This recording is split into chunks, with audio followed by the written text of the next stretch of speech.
très content que vous soyez là, Obvious. Obvious, ils détestent que je les présente comme ça, mais pour moi, c'est les Daft Punk du NFT. Déjà, ils sont 3, non? Ah, ouais. Malaise normalement, maximum. ils sont 3, mais... Je sais pas, ils ont des masques. C'est peut-être nous. On en a pas mal parlé ce matin, dans différentes présentations, dans celle de Jonathan, dans celle de Pao. C'est un exemple, c'est OG, des artistes qui sont à la fois qui étaient dans l'art digital très tôt, dès le début de leur création, mais surtout qui ont utilisé le support des NFT à un moment où un peu tout le monde s'en foutait, mais ils étaient là. On n'a pas été super rare, je crois, avec Pao. Voilà, il y avait peu d'échanges au début, et voilà. C'est une histoire très intéressante et intimement liée à celle des NFT. Donc nous sommes ravis de vous avoir, Obvious. C'est un plaisir d'être là. Allez, merci. On vous laisse dérouler. Yes. Alors aujourd'hui, on va vous parler un peu de notre travail, de notre vision artistique, de la création, de la genèse d'Obvious et puis des dernières nouvelles. On va parler pas mal de NFT parce que c'est quand même un peu le cœur du sujet. Et puis après, on essaiera d'interagir parce que c'est toujours plus cool plutôt qu'une présentation très formelle. Donc, à propos de Obvious, donc là vous avez les 3 membres du collectif. Donc celui qui manque aujourd'hui c'est Hugo. Hugo c'est celui qui est un peu à l'origine par ses compétences techniques de Obvious. En fait, pour vous raconter l'histoire au début, Obvious c'est 3 potes qui savent pas vraiment quoi faire à la fin de leurs études et qui vivent ensemble. Et je parle de nous à la 3e personne, c'est horrible. Donc en gros, en fait, ce qui s'est passé, c'est qu'on vivait ensemble à Gare du Nord, en Paris, et on voulait faire un truc créatif ensemble. Et Hugo, au milieu, il est chercheur en intelligence artificielle, il a eu son doctorat il n'y a pas longtemps, maintenant il fait un postdoc. Et en fait, Hugo, dans sa veille scientifique, à l'époque en 2018, il tombe sur ces algorithmes d'intelligence artificielle qui sont à l'époque encore pas du tout mainstream, qui s'appellent les Generative Adversarial Network, les GAN, qui sont des algorithmes de génération d'images qui, à partir d'un très grand nombre d'images, peuvent vous recréer des images. Et en fait, à l'époque, nous, on a 2 étapes d'explosion de notre cerveau. D'abord, on a une explosion de curiosité face à ces nouveaux outils techniques qui est incroyable, qui permet de générer des images qui sont à l'époque presque photoréalistes et qui le sont maintenant. Donc on se dit, wow, c'est incroyable tout ce qu'on peut faire avec ces trucs-là, ça pourrait révolutionner des industries, etc. Donc on avait d'abord la curiosité de l'outil, et puis assez rapidement, comme on a des appétences artistiques, on aime ça, qu'on a une pratique artistique personnelle à côté, en gros on commence à se poser des questions philosophiques sur qu'est-ce qui se passe si on crée avec des algorithmes d'intelligence artificielle. Et ça c'est la genèse de Obvious, c'est ces questions philosophiques qui sont encore posées aujourd'hui dans notre travail sur la place de l'outil dans le processus artistique, sur le rapport qu'il peut y avoir entre art et science, sur l'évolution de ce rapport au cours du temps, et en quoi est-ce que les algorithmes d'intelligence artificielle viennent se poser dans ce débat entre art et science, sur la question de la créativité supposée d'un algorithme. Est-ce qu'un algorithme ça peut être créatif? Est-ce que c'est plus inventif? Et qu'est-ce qu'il y a comme étymologie derrière chaque nom, derrière chacun de ces mots? Et c'est un peu ça qu'a lancé le projet. Est-ce que tu veux rajouter quelque chose en intro? Ouais, en gros, on a parlé un peu aujourd'hui d'art génératif. Nous, on était un peu au début de ça et on s'en rendait pas vraiment compte. Donc en fait, on voyait ces algorithmes. Donc au début, c'était les GAN, les Generative Adversarial Networks. C'est le premier outil avec lequel on a travaillé. Il était utilisé dans la recherche. Donc à l'époque, ça créait des photos de chats très pixelisées. Du coup, ce qu'on a fait, c'est qu'on a commencé, nous, à vouloir créer des œuvres d'art, donc en se basant sur des œuvres d'art. Donc ces algorithmes, comment ils fonctionnent? En gros, ils prennent une grosse base de données. Ils sont composés de 2 parties, le générateur et le discriminateur.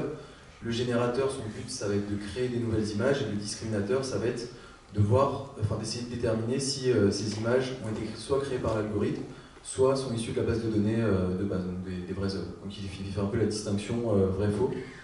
Et donc ces algorithmes s'entraînent, ça prend environ 24 heures, et quand on arrive au point où le discriminateur n'arrive plus à faire la différence entre les œuvres générées et les œuvres utilisées comme base, donc là il est capable de générer des nouveaux exemples issus de cette base de données. Donc voilà, on a commencé avec ça, et on a commencé par créer des portraits. On a créé une série de portraits qui s'appelle La famille Bellali. Si je peux juste rajouter un petit truc sur la phase de création, ce que j'aime bien dire, c'est comme un enfant qui est face à un livre de dinosaures, vous savez. Un enfant qui est face à un livre de dinosaures, en quelques pages après avoir feuilleté le livre, il va comprendre les règles en commun du dinosaure. Il va comprendre ce qu'est un dinosaure, que c'est un animal, un espèce de lézard avec des écailles à quatre pattes, avec un long cou. Et ben, l'algorithme d'intelligence artificielle, il fait la même chose, mais avec 10 000 exemples.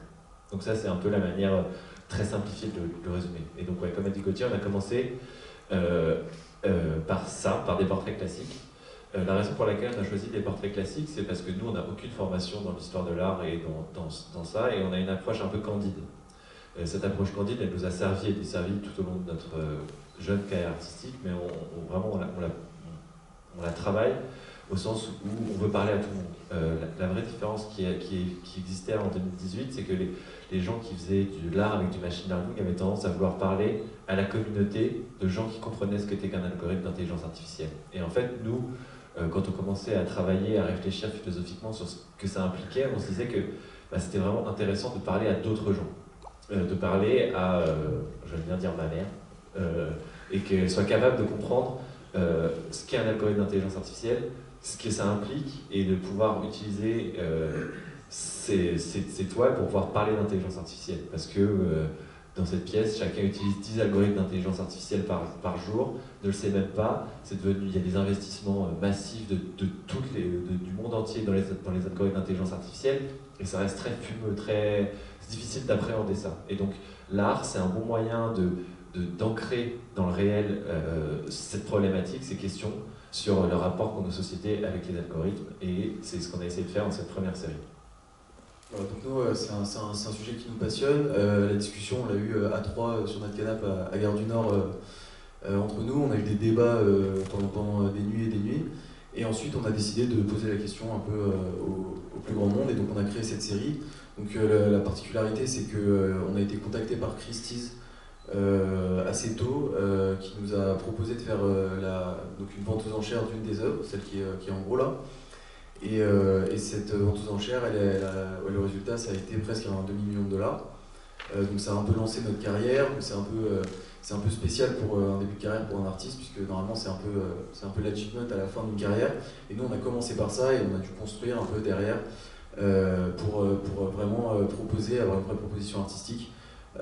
Derrière, c'est ce premier jet, quoi. Donc, vous démarrez votre carrière, vous faites une première compo, bam, Christie's.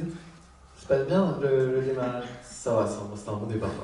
Mais au final, c'est un départ qui est tonitruant, mais qui est aussi handicapant au sens où il y a le syndrome de l'imposteur qui arrive très très vite. Il y a le fait que notre travail le plus connu, ce soit sûrement avec un peu de recul, peut-être le moins abouti, le plus candide.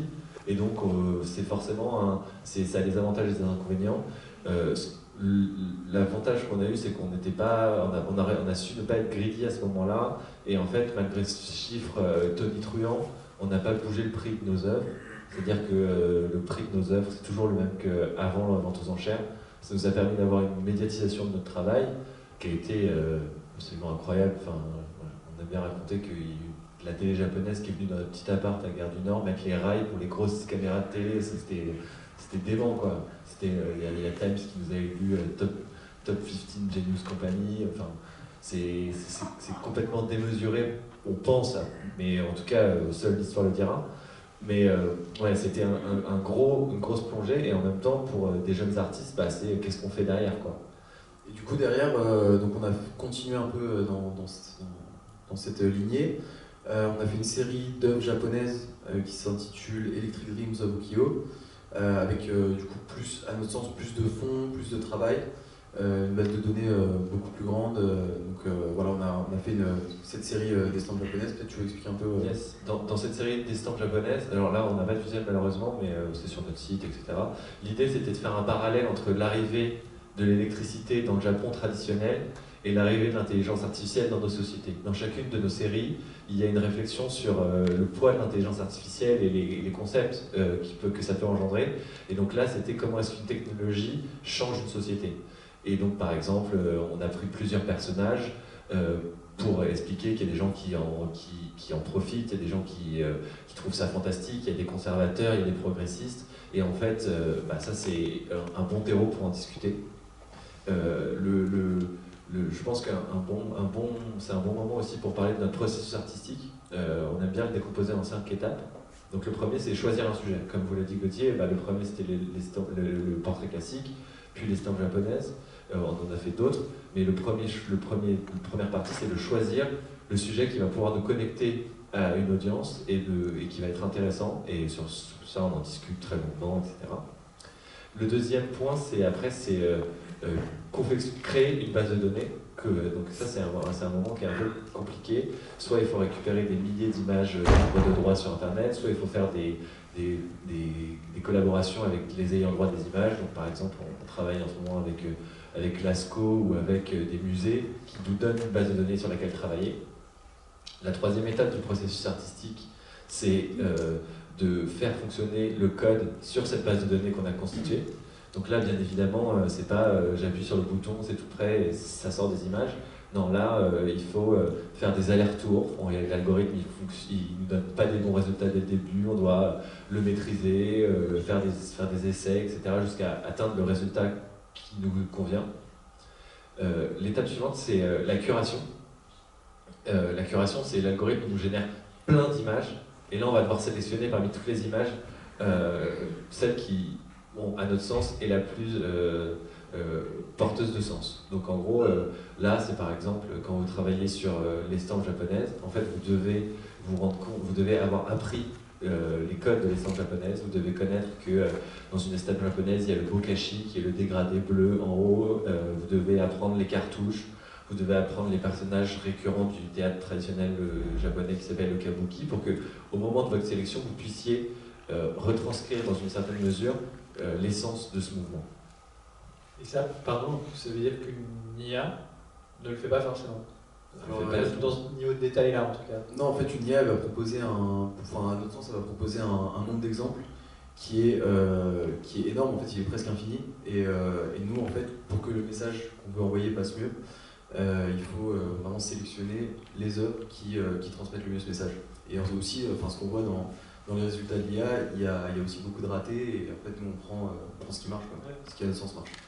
Et ouais, la dernière étape, du coup, c'est de choisir le support. Donc là, c'était imprimé sur toile, mais on essaie toujours de s'adapter. Pour les estampes japonaises, on a imprimé sur du papier japonais. On a aussi bossé avec un artiste qui fait de l'impression traditionnelle, qui s'appelle le Mukuhanga. Pour notre troisième série, on a fait une série de masques africains. On a bossé avec un artisan ghanéen qui a représenté les masques en 3D en partant des images en 2D. Donc nous, ça nous permet aussi de découvrir des mouvements, de creuser dedans, et c'est un peu comme ça aussi qu'on s'est fait, qu'on s'est fait la patte, et ça nous a vraiment permis de découvrir le monde de l'art en pratiquant. Et donc ça, c'est plus généralement, c'est pour mettre en perspective. Souvent, on a l'impression que l'IA art, c'est quelque chose de nouveau, etc. Mais ça a été très bien dit précédemment. En fait, l'art génératif et l'art avec des algorithmes, c'est quelque chose qui existe depuis les années 70. Et en fait, nous, on s'intègre juste dans ce mouvement-là. Il y a plein de choses, plein de projets fantastiques qui ont été faits, il y a plein d'artistes, et en fait, on se rend compte que nous, souvent, on est mis comme une sorte de starting point, parce qu'il y a eu cette grande œuvre aux enchères. Mais en fait, c'est un starting point en termes de commercialisation, mais pas du tout en termes de recherche esthétique ou de recherche intellectuelle. Il y a eu des artistes majeurs avant nous et qui ont pavé la route pour des jeunes comme nous. Et en fait, ce qui est un peu dommage, c'est qu'ils ont tendance à être oubliés. On a tendance à nous voir en tant que les premiers, mais on est juste les premiers d'une longue série de la nouvelle génération. Mais cette ancienne génération, elle est moins médiatisée. Elle a un peu vécu le creux de la vague, et il ne faut pas l'oublier. Et même si maintenant, ce genre d'art commence à avoir cette lettre de noblesse, on ne va pas répéter ce qui a été dit pendant toute l'après-midi, mais en tout cas, que ce soit les NFT ou l'art génératif ou toutes ces nouvelles technologies, que ce soit les grands acteurs de l'histoire, les grands acteurs du monde de l'art, que ce soit les enchères ou les galeries, ne peuvent plus passer à côté. Et c'est parce qu'il y a eu toute une longue série d'artistes qui ont pu paver la route. Voilà, donc avec tout ça, normalement, vous comprenez à peu près d'où on vient. Et maintenant, on va commencer à parler du sujet, donc les NFT. Alors, ouais, en fait, en parallèle de cette vente aux enchères, là, on va faire une petite frise, même si tout le monde a fait une petite frise. Donc, en gros... Il y a Beeple sur votre frise ou pas? Ouais, bien sûr, il y a Beeple. Attends. C'est bon, alors vous avez la bonne Il y a Beeple, il y a Total. Non, c'est juste pour commencer à se la péter un peu. En fait, plus simplement, nous, on a eu la chance de dingue d'être dans la première version de Super Rare. Donc, en 2018, on est contacté par les créateurs de Super Rare au moment de la bêta. Donc, en fait, on est les 8e artistes sur Super Rare. Et donc, depuis 2018, on crée des NFT. Nous, les NFT, on considère que c'est un moyen d'expression, comme on fait des sculptures, comme on fait des toiles, comme on fait des projections ou des collaborations avec des marques. L'idée, c'est que c'est un moyen de s'exprimer. Au début, on faisait un peu ça, à l'époque, en 2018, on faisait un peu joujou, mais très rapidement, on s'est rendu compte que c'était un moyen particulier de s'exprimer, sur lequel il fallait qu'on fasse des séries dédiées. Et c'est un peu ça ce qu'on va vous montrer aujourd'hui. On va passer un peu en revue nos différents projets NFT.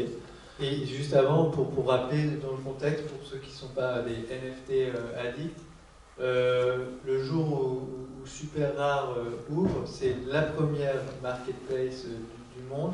Je crois qu'il y en a 2 qui sont ouverts le 4 avril justement. Super Rare et Non Origin, mais c'est les premières marketplaces dédiées aux NFT. Donc, Complètement. Ouais, premier c'est des vraiment le début. Ouais. Bah, à l'époque, dites-vous que nous, on vend pour, je crois, sur les premières œuvres, c'est 1 Ether et c'est $150. Donc nous, en fait, pour être tout à fait transparent, la première année, en fait, c'est un peu un moyen déjà de s'acculturer avec ce milieu-là qui est intéressant. Parce que, en fait, plus généralement, en plus, on est assez drivé par notre curiosité. On a une curiosité naturelle qui fait que dès qu'il y a un truc nouveau, on a envie d'aller voir. Enfin, en ce moment, le nombre de trucs random qu'on regarde est assez hallucinant, que ce soit de contrôler un ordi par sa pensée avec des ondes neuronales ou les ordinateurs quantiques d'IBM. On est toujours un peu en recherche de qu'est-ce que sera le futur, et donc ça nous amuse. Et donc dans cette logique-là, en fait, en 2018, Super Rare nous contacte et nous, ça nous amuse. Et donc on tokenise nos premiers trucs et ça se vend à $150 un Ether. Tac, donc ensuite, voilà, début du Covid, ça on l'a tous vécu, on a vu que le marché des NFT a explosé donc avec le Covid et a réexplosé cet été. Alors qu'il était un petit peu redescendu. En bas, c'est un peu la courbe de nos ventes. Donc voilà, pour vous donner une idée au niveau pas du marché, mais au niveau d'un artiste, ce que ça a donné. Là, Le point commun de toutes les frises. Voilà, comme ça vous pouvez vous repérer. Beeple, 69 millions, voilà. Chez Christie's. Non, alors ça, on va revenir dessus, mais nous, c'est quelque chose qu'on a fait et qu'on a vraiment apprécié, c'est travailler et faire des ponts. Nous, notre travail, c'est de faire des ponts entre l'art contemporain, les nouvelles technologies, et donc travailler avec Kamel Menour, qui est, je ne pense pas à présenter, mais je vais le faire quand même, c'est un des plus gros galeristes de France, c'est vraiment l'intelligentsia parisienne. Et donc, en gros, Kamel Menour nous contacte pour travailler dans les NFT et se lancer dans les NFT. Et donc ça a été pour nous aussi bien... Enfin, ça a été un échange qui a été bénéfique pour les deux. Nous, on a été extrêmement honorés de travailler avec lui, et lui, je crois, a été très intéressé par notre vision et le fait qu'on soit des OG. Et je pense que pareil, pour remettre un peu dans le contexte, on est donc un mois après cette vente de Beeple où tout le monde se réveille, c'est quoi ce truc les NFT? Et vous, avec un des plus grands galeristes parisiens, vous sortez votre collection de NFT, vous êtes quand même souvent au bon endroit au bon moment. Ouais, on a pas mal de choses là-dessus. Et non, mais je pense que ce qu'a fait Kamel, ça illustre bien la position des galeries sur les NFT. En fait, c'était vraiment un projet, un one-shot où on a fait 3 œuvres pour que lui un peu rentre dans ce milieu, que nous on lui présente un peu comment ça marche. Et ça montre un peu la frilosité des galeries à rentrer complètement dans ce milieu-là, et en même temps leur intérêt. Donc voilà, il y avait un véritable intérêt qui est évidemment financier, mais qui est aussi artistique. Et pour rebondir sur la suppression des intermédiaires, moi j'y crois assez peu. Au fond, je pense qu'il y a besoin de curation, il y a besoin de personnes qui sont des autorités intellectuelles et qui disent ce qui est bien ou non. Au début, forcément, c'est un peu le bordel, mais à la fin, c'est pour ça qu'il y a des musées, c'est pour ça qu'il y a des curateurs, c'est pour ça qu'il y a des galeristes. Et et ça va se faire petit à petit. Au bout d'un moment, ça va être compliqué de trier le bon du moins bon. Et aussi, nous en tant qu'artistes, on a la chance d'avoir un réseau de collectionneurs et on peut ne pas forcément passer par des galeristes, mais c'est pas le cas de tous les artistes. Et donc il faut avoir cet accès à des collectionneurs et les galeristes sont encore là pour ça. Et du coup, ouais, c'est pas très clair dans le monde des NFT qui va un peu prendre ce rôle de galeriste. Il y a des galeries traditionnelles qui essaient de se placer. Est-ce que les gens vont commencer à suivre les gros collectionneurs, puisque tout est transparent, on peut voir tous les achats que tout le monde fait? C'est vraiment pas clair, mais ouais, on estime qu'il y a quand même un besoin de tri, de curation dans ce milieu-là. Et honnêtement, on ne sait pas vraiment comment ça va se mettre en place au jour d'aujourd'hui. Voilà, et puis après, là, c'est deux collaborations qu'on a en cours. Donc, on va sortir un nouveau projet en janvier et on va collaborer avec un artiste musical de renommée internationale, normalement, d'ici peu. Présent dans la salle. C'est secret, on dit pas. Donc ça, c'est des deux projets secrets. Voilà. On garde le suspense. Donc là, c'est la page de nos créations. Donc ça, c'est nos premières expérimentations. Là, c'était très simplement des paysages. C'est bien à l'arrière. Donc ça, c'était vraiment... c'était à l'époque, en 2018, donc il n'y a pas vraiment de fond. En fait, l'idée, c'était juste qu'on voulait trouver un moyen d'expérimenter et d'essayer. Et donc là, c'était des paysages assez classiques. On voulait voir ce que ça donnait. Et puis assez vite, on a commencé à faire des collections dédiées. Donc ça, c'est sorti nulle part autre. C'était pour traiter de la justice, parce que c'était un sujet qui nous a pas mal intéressé en 2018-2019. Et donc là, on a créé des prisonniers. Donc à partir de photos de mugshots. Les mugshots, c'est les photos de quand on rentre en prison, on prend en photo. Donc ça, c'était un peu pour interroger sur l'archétype et tous les biais qu'il peut y avoir sur les algorithmes d'intelligence artificielle, comment est-ce qu'ils peuvent projeter et voir ce qu'est un prisonnier, etc. Donc ça, il y a eu une série de plusieurs prisonniers. Ça, c'est un truc qui nous tient pas mal à cœur. Donc je vais prendre un peu de temps pour vous présenter. Ça, c'est des die shots. Les die shots, j'ai pas les images de base, vous pouvez regarder sur internet, ce sont des photos de microprocesseurs vues de très près. En fait, les microprocesseurs, quand vous les prenez en photo de très près, vu qu'ils sont faits en silicium, ils ont un espèce de reflet iridescent. Et en fait, on devait travailler sur un bouquin pour la justice, et on a commencé à réfléchir à c'est quoi la justice de demain. Et en faisant nos recherches, on s'est rendu compte que dans des pays comme l'Estonie, il commençait à y avoir des algorithmes d'intelligence artificielle qui viennent aider les juges à rendre des décisions. Parce qu'en fait, un juge à 14h30, quand il est fatigué et qu'il est en digestion, c'est prouvé, il y a des études scientifiques très intéressantes qui prouvent qu'il a tendance à rendre des décisions plus dures et plus injustes qu'à 9h30 quand il est de bonne humeur. Et donc en fait, l'Estonie, partant de ce constat, commençait à se dire comment est-ce qu'on peut essayer de balancer ces biais humains avec des algorithmes. Et donc en fait, dans le futur, les cours de justice seront donc des microprocesseurs, et ça pose cette question-là. Et donc c'est une série de plusieurs die shots. Donc ça, c'est des die shots qui ont été recréés de manière artificielle par la même technique qu'on vous a présentée. Et donc chacune des œuvres de la série est dédiée à un prisonnier qui a été mal jugé par la justice des hommes et qui peut-être par la justice des algorithmes aurait pu être mieux jugé. Et chacune des œuvres a le nom d'un tribunal, d'une cour de tribunal en Estonie en rapport à ça. Donc là, dans cette série, vous voyez, c'est typiquement ce genre de sujet qui nous intéresse d'explorer sur le rapport qu'ont nos sociétés à ces algorithmes, sur les implémentations qu'il peut y avoir et sur les questions que ça peut poser en termes philosophiques et techniques. Donc ensuite, il y a eu le Covid évidemment, donc on a bossé sur des bases de données de virus pour recréer des virus artificiels, puisqu'il n'y en avait pas assez. Et du coup, on a dédié les fonds de cette collection à la recherche contre le Covid. C'était un peu notre moyen à l'époque où tout le monde était un peu bouleversé, nous y compris, de participer à l'effort de guerre, quoi. Voilà, donc ça c'était une série de 6 virus qu'on a sortis sur Super Rare. Ensuite, on a fait une collaboration avec un artiste photographe. Il y a un artiste Bertrand russe, quoi. C'est ça, ouais, en haut. Avec qui on s'est très bien entendu, qui prend des super photos, notamment d'Islande, qu'il adore. Et donc nous, on a décidé de recréer donc un peu une nature artificielle à partir de ces œuvres.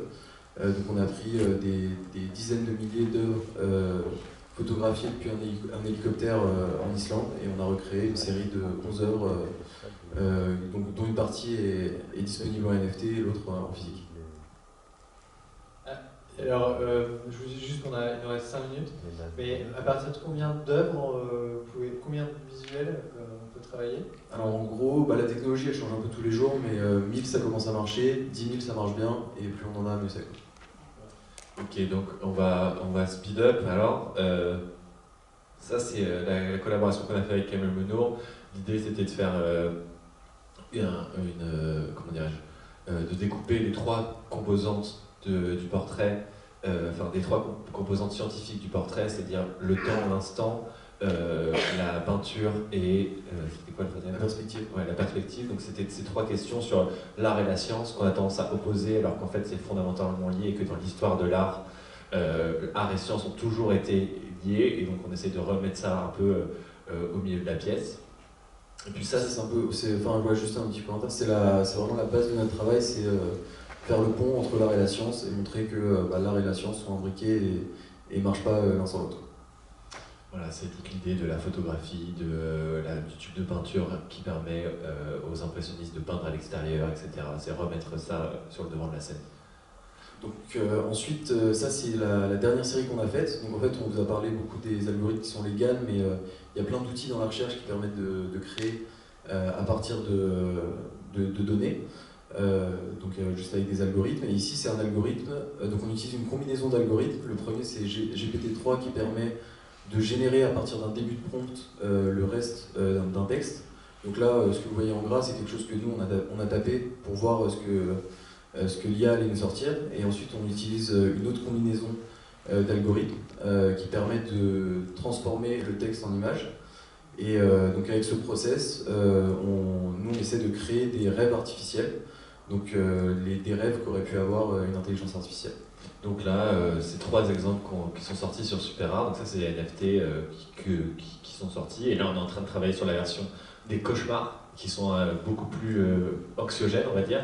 Et donc là, ce qui est marrant, c'est vraiment le type de résultat que ça peut donner, que ce soit le texte quand il est généré ou le visuel par la suite.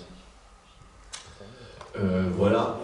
Ensuite, ouais, donc par rapport à ces rêves-là, en fait on a fini, mais un dernier truc, c'est qu'on va, donc le projet qu'on va sortir en janvier, ça va être en rapport avec ces rêves, et ça va être un projet de collectibles, donc quelque chose de plus accessible, mais qui sera quand même assez limité. Donc on ne sait pas encore sur quelle plateforme on va le sortir. Et l'idée, c'est de faire rêver une IA pendant 2022 chacune. Donc, et on va créer un NFT par soir. Voilà. Donc voilà, donc, si vous voulez suivre le projet, n'hésitez pas à scanner le QR code, nous envoyer un mail, et puis on va créer un Discord qui est un peu l'endroit où tout se passe, et on vous invitera dessus. J'en profite juste pour parler d'un dernier projet qui nous tient à cœur et sur lequel on travaille en ce moment. On essaie de faire une nouvelle interprétation de Marianne. Donc en fait, la manière on prend plein d'images, on les met dans une base de données et on recrée une image. C'est super pour traiter de la symbolique. Et donc en fait, on trouve que choisir une femme pour sa plastique ou sa carrière pour être l'image de la France, c'est un peu un truc des années 90, des années télé. Et donc on va faire un truc plus représentatif. Et donc l'idée, c'est que sur le site noussommes-marianne.fr, vous pouvez tous envoyer envoyer une photo de vous. Et l'idée, c'est qu'à partir de ça, on va recréer une femme française qui serait représentative de toutes les autres. Et donc là, il y a déjà à peu près 4500 participantes. L'idée, c'est de mettre le vaisseau Obvious à la disposition des Français pour recréer le symbole tout ensemble et que ce ne soit pas un choix arbitraire. Et donc, si vous voulez participer, on serait ravis de vous avoir à bord. Voilà. Merci.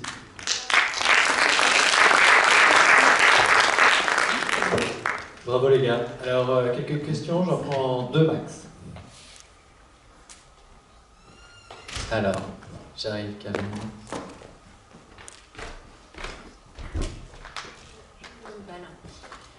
Bravo. First. Je vais envoyer ma photo. Après, non. C'était très intéressant. J'aimerais savoir à peu près combien d'éditions vous faites sur les NFT. Alors sur les NFT, NFT, on fait que des œuvres uniques. En fait, nous, que ce soit en physique ou en NFT, on est vraiment resté sur le format unique pour l'instant. Parce que en fait, on a un peu cette contrainte qu'on crée avec de l'intelligence artificielle, avec potentiellement un très grand nombre de résultats, et nous on veut un peu prendre le contre-pied de ça et utiliser cet outil pour présenter seulement des œuvres uniques. Donc vous faites une série d'œuvres de quoi, une dizaine d'œuvres? En général, une dizaine, ouais, c'est ça. D'accord. Et puis aussi toutes les contraintes écologiques aussi auxquelles il faut faire attention. Miner 10 000 œuvres sur Ether, c'est pas terrible, donc autant faire les choses correctement. Je suis désolé, je dois un peu arbitrer. Le théâtre va fermer à une certaine heure et je voudrais pas gâcher la dernière présentation. Donc si ça vous dérange pas pour les questions, est-ce qu'on peut les faire après, de manière un peu privée?